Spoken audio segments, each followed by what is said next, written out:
So starting the test drive in this Ranger Raptor, acceleration is fantastic, just a super quick truck. And the sound is so good too.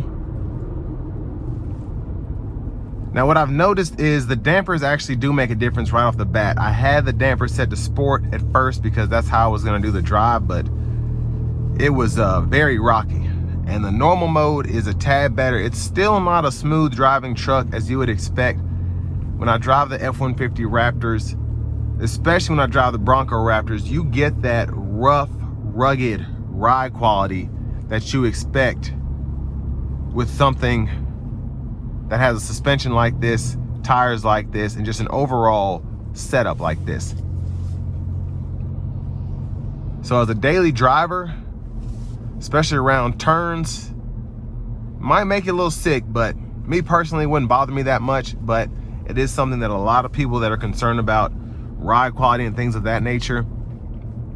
You don't want a Colorado ZR2, you don't want a Ranger Raptor, you don't want a Trail Hunter Tacoma or whatever the off-road variant is of that, because that's how these things tend to ride. They're meant for Baja, they're meant for off-roading, they're meant to be fun. They're not necessarily meant to be a commuter car, which you can still use them for that, but again, you might get tired of the ride sooner than you'd expect.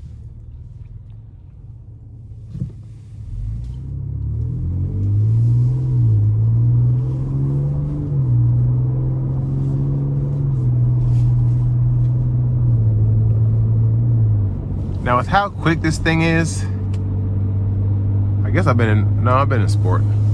It's just impressive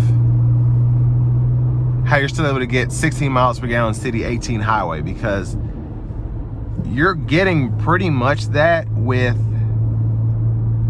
a base model truck, especially in terms of city fuel economy. Now highway, you're losing a little bit there, but most people aren't going to be using this to go cross country, so you're not going to suffer there as much as you would expect in terms of the fuel economy overall.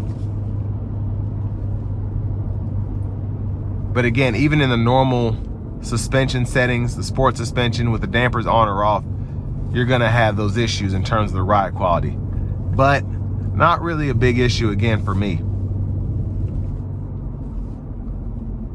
But I wanted to have this thing in sport mode because that's how most people are going to drive these. That's why you get these trucks.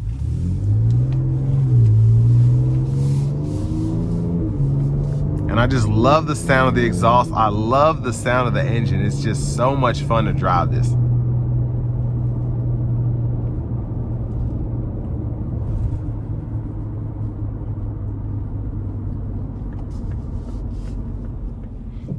Gonna give it a little pull here.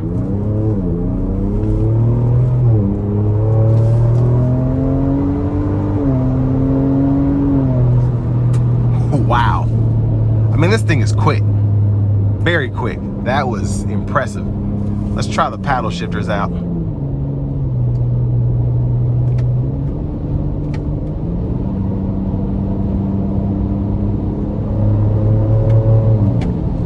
Yeah, that's what the 3-liter EcoBoost does, man. That is nice.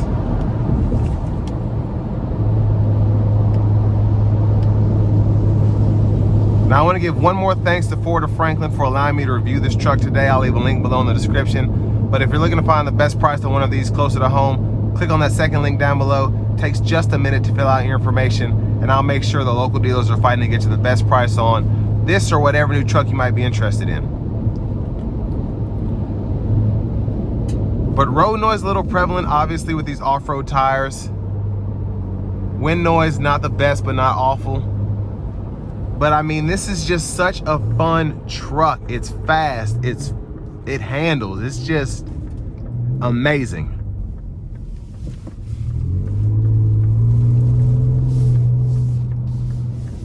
But for $60,000, I think a pretty good option in the mid-size off-road truck game. So with all that being said, this is gonna bring me to the end of my review of this 2025 Ford Ranger Raptor.